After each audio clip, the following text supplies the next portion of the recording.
श्री साई नाथाय नमः। श्री साई सच्चरित्र अध्याय 32 गुरु और ईश्वर की खोज उपवास सामान्य बाबा के सरकार। इस अध्याय में हेमट पंत ने दो विषयों का वर्णन किया है। पहला, किस प्रकार बाबा की अपने गुरु से भेंट हुई और उनके द्वारा ईश्वर दर्शन की प्राप्ति कैसे हुई। दूसरा, श्रीमती गोखले जो 3 दिन से उपवास कर रही थी को पूरनपोली का भोजन कैसे कराया। प्रस्तावना। श्री हेमट पंत वट वृक्ष का उदाहरण देकर इस गोचर संसार के स्वरूप का वर्णन करते हैं। गीता के अनुसार वट वृक्ष की जड़ें ऊपर और शाखाएं नीचे को चारों ओर फैली हुई है। ऊर्ध्व मूल मध्य शाखम, गीता 15वां अध्याय श्लोक 1। इस वृक्ष के गुण, पोषक और अंकुर इंद्रियों के भोग्य पदार्थ हैं। जड़ें जिनका करणीभूत कर्म है वे सृष्टि के मानवों की ओर फैली हुई है। इस वृक्ष की रचना बड़ी ही विचित्र है। ना तो इसके आकार, उद्गम और अंत का ही भान होता है और ना ही इसके आधार का। इस कठोर जड़ वाले संसार रूपी वृक्ष को नष्ट करने के हेतु किसी ब्रह्म मार्ग का अवलंबन करना अत्यंत आवश्यक है, ताकि इस आसर संसार से आवागमन से मुक्ति प्राप्त हो। इस पथ पर अग्रसर होने के लिए किसी योग्य दिग्दर्शक गुरु की नित्यांत आवश्यकता है। चाहे कोई कितना ही विद्वान अथवा वेद और वेदांत में पारंगत क्यों न हो, वह अपने निर्दिष्ट स्थान पर नहीं पहुंच सकता जब तक कि उसकी सहायतार्थ कोई योग्य पथ प्रदर्शक न मिल जाए, जिसके पद चिन्हों का अनुसरण करने से ही मार्ग में मिलने वाले गह्वरों, खंदकों तथा हिंसक प्राणियों के भय से मुक्ति हुआ जा सकता है। और इस विधि से ही संसार यात्रा सुगम तथा कुशलता पूर्वक पूर्ण हो सकती है। इस विषय में बाबा का अनुभव जो उन्होंने स्वयं बतलाया वास्तव में आश्चर्यजनक है। यदि हम उसका ध्यान पूर्वक अनुसरण करें तो हमें निश्चय ही श्रद्धा, भक्ति और मुक्ति प्राप्त होगी। अन्वेषण। एक समय हम 4 सहयोगी मिलकर धार्मिक एवं अन्य पुस्तकों का अध्ययन कर रहे थे। इस प्रकार प्रबुद्ध होकर हम लोग ब्रह्म के मूल स्वरूप पर विचार करने लगे। एक ने कहा कि हम स्वयं की ही जागृति करनी चाहिए, दूसरों पर निर्भर रहना हमें उचित नहीं है। इस पर दूसरे ने कहा, जिसने मनोनिग्रह कर लिया है वह धन्य है, हमें अपने संकीर्ण विचारों व भावनाओं से मुक्त होना चाहिए, क्योंकि इस संसार में हमारे अतिरिक्त और कुछ भी नहीं है। तीसरे ने कहा कि यह संसार सदैव परिवर्तनशील है, केवल निराकार ही शाश्वत है, अतः हमें सत्य और असत्य में विवेक करना चाहिए।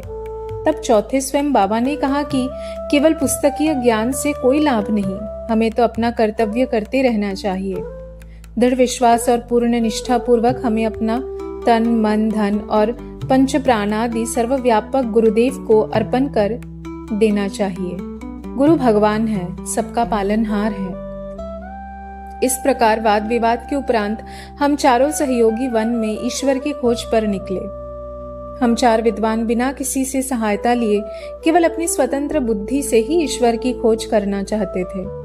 मार्ग में हमें एक बंजारा मिला, जिसने हम लोगों से पूछा कि हे सज्जनों, इतनी धूप में आप लोग किस ओर प्रस्थान कर रहे हैं। प्रत्युत्तर में हम लोगों ने कहा कि वन की ओर।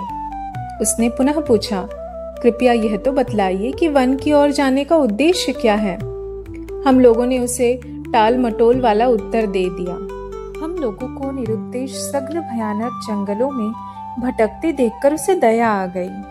तब उसने अति विनम्र होकर हम लोगों से निवेदन किया कि आप अपनी गुप्त खोज का हेतु चाहे मुझे ना बतलाइए, किंतु मैं प्रत्यक्ष देख रहा हूँ कि मध्याह्न के प्रचंड मार्तंड की तीव्र किरणों की उष्णता से आप लोग अधिक कष्ट पा रहे हैं। कृपया यहाँ पर कुछ क्षण विश्राम कर जलपान कर लीजिए। आप लोगों को सहृदय तथा नम्र होना चाहिए। बिना पथ प्रदर्शक के इस अपरिचित भयानक वन में भटकते फिरने से कोई लाभ नहीं है। यदि आप लोगों की तीव्र इच्छा ऐसी ही है तो कृपया किसी योग्य पथ प्रदर्शक को साथ ले ले। उसकी विनम्र प्रार्थना पर ध्यान न देकर हम लोग आगे बढ़े। हम लोगों ने विचार किया कि हम स्वयं ही अपना लक्ष्य प्राप्त करने में समर्थ हैं। तब फिर हमें किसी के सहारे की आवश्यकता नहीं है। जंगल बहुत विशाल और पथहीन था। वृक्ष इतने ऊंचे और घने थे कि सूर्य की किरणों का भी वहां पहुंच सकना कठिन था। परिणाम यह हुआ कि हम मार्ग भूल गए और बहुत समय तक यहाँ वहाँ भटकते रहे। भाग्यवश हम लोग उसी स्थान पर पुनः जा पहुंचे जहां से पहले प्रस्थान किया था। तब वही बंजारा हमें पुनः मिला और कहने लगा कि अपने चातुर्य पर विश्वास कर आप लोगों को पथ की विस्मृति हो गई है। प्रत्येक कार्य में, चाहे वह बड़ा हो या छोटा, मार्गदर्शक आवश्यक है। ईश्वर प्रेरणा के अभाव में सत्पुरुषों से भेंट होना संभव नहीं। भूखे रहकर कोई कार्य पूर्ण नहीं हो सकता। इसलिए यदि कोई आग्रह पूर्वक भोजन के लिए आमंत्रित करे तो उसे अस्वीकार न करो। भोजन तो भगवान का प्रसाद है, उसे ठुकराना उचित नहीं। यदि कोई भोजन के लिए आग्रह करे तो उसे अपनी सफलता का प्रतीक जानो। इतना कहकर उसने भोजन कराने का पुनः अनुरोध किया। फिर भी हम लोगों ने उसके अनुरोध की अपेक्षा कर भोजन करना अस्वीकार कर दिया। उसके सरल और गुड़ उपदेशों की ओर ध्यान दिए बिना ही मेरे 3 साथियों ने आगे प्रस्थान कर दिया। अब पाठक ही अनुमान करे कि वे लोग कितने अहंकारी थे। मैं शुद्धा और तृषा से अत्यंत व्याकुल था ही बंजारे के अपूर्व प्रेम ने भी मुझे आकर्षित कर लिया। यद्यपि हम लोग अपने को अत्यंत विद्वान समझते हैं, परंतु दया एवं कृपा किसे कहते हैं उससे सर्वथा अनभिज्ञ ही है। बंजारा था तो एक शूद्र, अनपढ़ और गंवार, परंतु उसके हृदय में महान दया थी, जिसने बार बार भोजन के लिए आग्रह किया। जो दूसरों पर निस्वार्थ प्रेम करते हैं, सचमुच में वे ही महान हैं। मैंने सोचा कि इसका आग्रह स्वीकार कर लेना ज्ञान प्राप्ति के हेतु शुभ आवाहन है, और मैंने इसी कारण उसके दिए हुए रूखे सूखे भोजन को आदर व प्रेम पूर्वक स्वीकार कर लिया। शुद्धा निवारण हेतु ही क्या देखता हूँ कि गुरुदेव तुरंत ही समक्ष प्रकट हो गए और प्रश्न करने लगे कि ये सब क्या हो रहा था। घटित घटना मैंने तुरंत ही उन्हें सुना दी। उन्होंने आश्वासन दिया कि मैं तुम्हारे हृदय की समस्त इच्छाएं पूर्ण कर दूंगा, परंतु जिसका विश्वास मुझ पर होगा, सफलता केवल उसी को प्राप्त होगी। मेरे तीनों सहयोगी तो उनके वचनों पर अविश्वास कर वहां से चले गए। तब मैंने उन्हें आदर सहित प्रणाम किया और उनकी आज्ञा मानना स्वीकार कर लिया। तत्पश्चात वे मुझे एक कुएं के समीप ले गए और रस्सी से मेरे पैर बांधकर मुझे कुएं में उल्टा लटका दिया। मेरा सिर नीचे और पैर ऊपर थे। मेरा सिर जल से लगभग 3 फुट की ऊंचाई पर था। न मैं हाथों के द्वारा जल ही छू सकता था और न मुंह में ही उसके जा सकने की कोई संभावना थी। मुझे इस प्रकार उल्टा लटकाकर वे न जाने कहाँ चले गए। लगभग 4-5 घंटों के उपरांत वे लौटे और उन्होंने मुझे शीघ्र ही कुएं से बाहर निकाला। फिर वे मुझसे पूछने लगे कि तुम्हें वहां कैसा अनुभव हो रहा था। मैंने कहा कि मैं परम आनंद का अनुभव कर रहा था। मेरे समान मूर्ख प्राणी भला ऐसे आनंद का वर्णन कैसे कर सकता है। मेरा उत्तर सुनकर मेरे गुरुदेव अत्यंत ही प्रसन्न हो गए और उन्होंने मुझे अपने हृदय से लगाकर मेरी सराहना की और मुझे अपने संग ले लिया। एक चिड़िया अपने बच्चों की जितनी सावधानी से लालन पालन करती है, उसी प्रकार उन्होंने मेरा भी पालन किया। उन्होंने मुझे अपनी शाला में स्थान दिया। कितनी सुंदर थी वो शाला। वहां मुझे अपने माता पिता की भी विस्मृति हो गई। मेरे समस्त अन्य आकर्षण दूर हो गए और मैंने सरलता पूर्वक बंधनों से मुक्ति पाई। मुझे सदा ऐसा ही लगता था कि उनके हृदय से ही चिपके रहकर उनकी ओर निहारा करूं। यदि उनकी भव्य मूर्ति मेरी दृष्टि में न समाती तो मैं अपने को नेत्रहीन होना ही अधिक श्रेयस्कर समझता। ऐसी प्रिय थी वो शाला कि वहां पहुंचकर कोई भी कभी खाली हाथ नहीं लौटा। मेरी समस्त निधि, घर, संपत्ति, माता पिता या क्या कहूँ, वे ही मेरे सर्वस्व थे। मेरी इंद्रियां अपने कर्मों को छोड़कर मेरे नेत्रों में केंद्रित हो गई और मेरे नेत्र उन पर।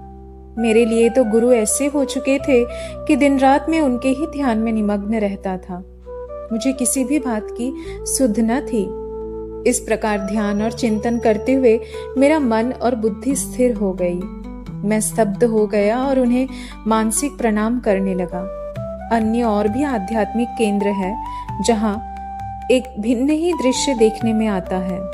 साधक वहां ज्ञान प्राप्त करने को जाते हैं तथा द्रव्य और समय का अपव्यय करता है, कठोर परिश्रम भी करता है, परंतु अंत में उसे पश्चाताप ही हाथ लगता है।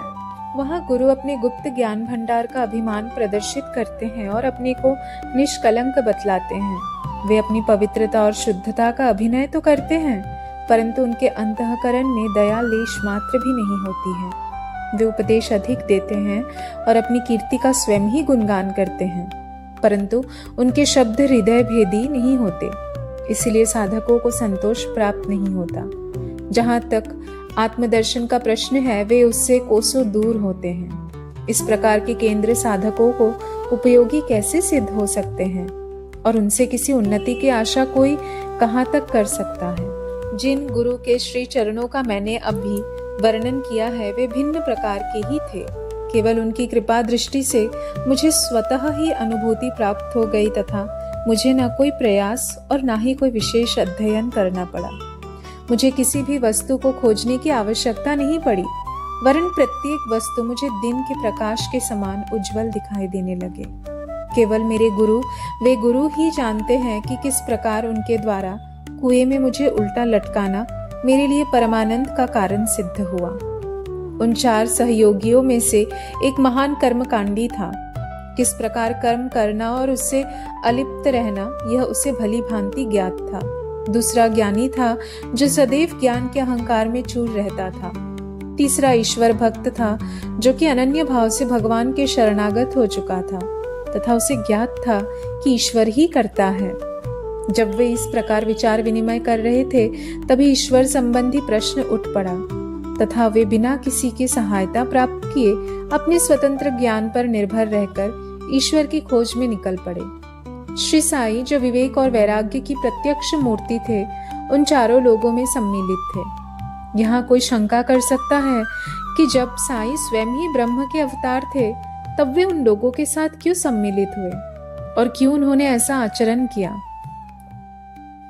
स्वयं अवतार होते हुए भी और यह दृढ़ धारणा कर कि अन्न ही ब्रह्म है, उन्होंने एक शद्र बंजारे के भोजन को सहर्ष स्वीकार कर लिया तथा बंजारे के भोजन को आग्रह की अपेक्षा करने और बिना गुरु के ज्ञान प्राप्त करने वालों की क्या दशा होती है, इसका उनके समक्ष एक उदाहरण प्रस्तुत किया।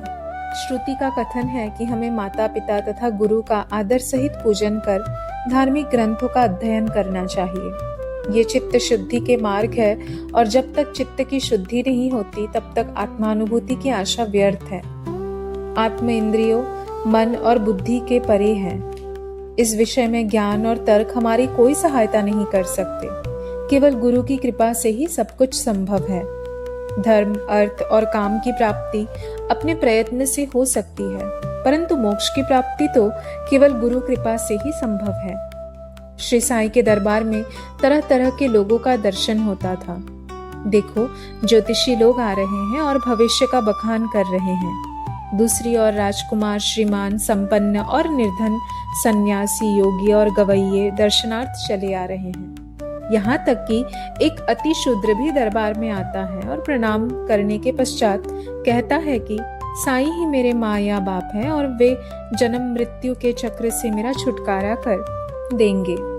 और भी अनेक तमाशा करने वाले, कीर्तन करने वाले, अंधे, पंगु, नाथपंथी, नर्तक व अन्य मनोरंजन करने वाले दरबार में आते हैं, जहाँ उनका उचित मान किया जाता है। और इस प्रकार उपयुक्त समय पर वह बंजारा भी प्रकट हुआ और जो अभिनय उसे सौंपा गया था, उसने उनको पूर्ण कर दिया। हमारे विचार में कुएं से 4 से 5 घंटे उल्टे लटके रहना, इसे सामान्य घटना नहीं समझना चाहिए, क्योंकि ऐसा कोई विरला ही होगा जो इस प्रकार उतने अधिक समय तक रस्सी से लटकाए जाने पर कष्ट का अनुभव न कर परमानंद का अनुभव करे। इसके विपरीत उसे पीड़ा होने की ही संभावना अधिक है। ऐसा प्रतीत होता है कि समाधि अवस्था का ही यहाँ चित्रण किया गया है। आनंद 2 प्रकार के होते हैं, प्रथम ऐन्द्रिक और द्वितीय आध्यात्मिक। ईश्वर ने हमारी इंद्रियों व तन मन की प्रवृत्तियों की रचना बहुमुखी की है, और जब वे अपने विषय पदार्थों में संलग्न होती है, तब हमें इंद्रिय चैतन्यता प्राप्त होती है, न कि परमानंद का। जब इंद्रियों और मन को उनके विषय पदार्थों से हटाकर अंतर्मुख कर आत्मा पर केंद्रित किया जाता है, तब हमें आध्यात्मिक बोध होता है, और उस समय के आनंद का मुख से वर्णन नहीं किया जा सकता। मैं परमानंद में था तथा उस समय का वर्णन मैं कैसे कर सकता हूँ। इन शब्दों से ध्वनित होता है कि गुरु ने उन्हें समाधि अवस्था में रखकर चंचल इंद्रियों और मन रूपी जल से दूर रखा। उपवास और श्रीमती गोखले। बाबा ने स्वयं कभी उपवास नहीं किया, ना ही उन्होंने दूसरों को करने दिया। उपवास करने वालों का मन कभी शांत नहीं रहता, तब उन्हें परमार्थ की प्राप्ति कैसे संभव है। प्रथम आत्मा की तृप्ति होना आवश्यक है। भूखे रहकर ईश्वर की प्राप्ति नहीं हो सकती। यदि शरीर में कुछ अन्न की ऊर्जा न हो तो हम कौन सी आंख से ईश्वर को देखेंगे, किस जिह्वा से उनकी महानता का वर्णन करेंगे और किन कानों से उनका श्रवण करेंगे। सारांश यह है कि जब समस्त इंद्रियों को यथेष्ट खुराक व शांति मिलती है तथा जब वे बलिष्ठ रहती है, तभी हम भक्ति और ईश्वर प्राप्ति की अन्य साधनाएं कर सकते हैं। इसीलिए ना तो हमें उपवास करना चाहिए और ना ही अधिक भोजन। भोजन में संयम रखना शरीर और मन दोनों के लिए उत्तम है। श्रीमती काशीबाई कानिटकर से परिचय पत्र लेकर श्रीमती गोखले दादा केलकर के पास शिरडी आई। वे यह दृढ़ निश्चय कर कि आई थी कि बाबा के श्री चरणों में बैठकर 3 दिन उपवास करूंगी। उनके शिरडी पहुंचने के एक दिन पूर्व ही बाबा ने दादा केलकर से कहा कि मैं शिमगा होली के दिनों में अपने बच्चों को भूखा नहीं देख सकता हूँ। यदि उन्हें भूखे रहना पड़े तो मेरे यहाँ होने का लाभ ही क्या है। दूसरे दिन जब वह महिला दादा केलकर के साथ मस्जिद में जाकर बाबा के चरण कमलों के समीप बैठी तो तुरंत बाबा ने कहा, उपवास की आवश्यकता ही क्या है। दादा भट्ट के घर जाकर पूरन पोली तैयार करो, अपने बच्चों को खिलाओ और स्वयं खाओ। वे होली के दिन थे और उस समय श्रीमती केलकर मासिक धर्म से थी। दादा भट्ट के घर में रसोई बनाने के लिए कोई न था और इसीलिए बाबा की युक्ति बड़ी सामायिक थी। श्रीमती गोखले ने दादा भट्ट के घर जाकर भोजन तैयार किया और दूसरों को भोजन कराकर स्वयं भी खाया। कितनी सुंदर कथा है और कितनी सुंदर उसकी शिक्षा। बाबा के सरकार। बाबा ने अपने बचपन की एक कहानी का इस प्रकार वर्णन किया।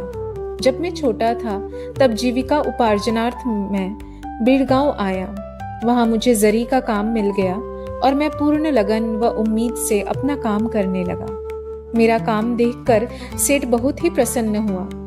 मेरे साथ 3 लड़के और भी काम करते थे। पहले का काम 50 रुपए का, दूसरे का 100 रुपयों का और तीसरे का 150 रुपयों का हुआ। मेरा काम उन तीनों से दुगुना हो गया। मेरी निपुणता देखकर सेठ बहुत ही प्रसन्न हुआ। वह मुझे अधिक चाहता था और मेरी प्रशंसा भी करता था। उसने मुझे एक पूरी पोशाक प्रदान की जिसमें सिर के लिए एक पगड़ी और शरीर के लिए एक शैलाभ भी था। मेरे पास वह पोशाक वैसी ही रखी रही। मैंने सोचा कि जो कुछ मनुष्य निर्मित है वह नाशवान और अपूर्ण है, परंतु जो कुछ मेरे सरकार द्वारा प्राप्त होगा वही अंत तक रहेगा। किसी भी मनुष्य के उपहार की उससे समानता संभव नहीं है। मेरे सरकार कहते हैं कि ले जाओ।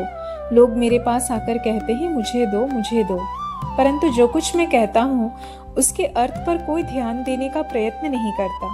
मेरे सरकार का खजाना भरपूर है और वह बह रहा है। मैं तो कहता हूँ कि खोदकर गाड़ी से भरकर ले जाओ। जो सच्ची माँ का लाल होगा उसे स्वयं ही भरना चाहिए। मेरी फकीर की कला, मेरे भगवान की लीला और मेरे सरकार का बर्ताव सर्वथा अद्वितीय है। मेरा क्या, यह शरीर मिट्टी में मिलकर सारे भूमंडल में व्याप्त हो जाएगा तथा फिर यह अवसर कभी प्राप्त न होगा। मैं चाहे कहीं जाता हूँ या कहीं बैठता हूँ, परंतु माया फिर भी मुझे कष्ट पहुँचाती है। इतना होने पर भी मैं अपने भक्तों के कल्याणार्थ सदैव उत्सुक ही रहता हूँ। जो कुछ भी कोई करता है एक दिन उसका फल उसको अवश्य प्राप्त होगा, और जो मेरे इन वचनों को याद रखेगा उसे मौलिक आनंद की प्राप्ति होगी। श्री सद्गुरु साईनाथ अर्पणमस्तु। शुभम।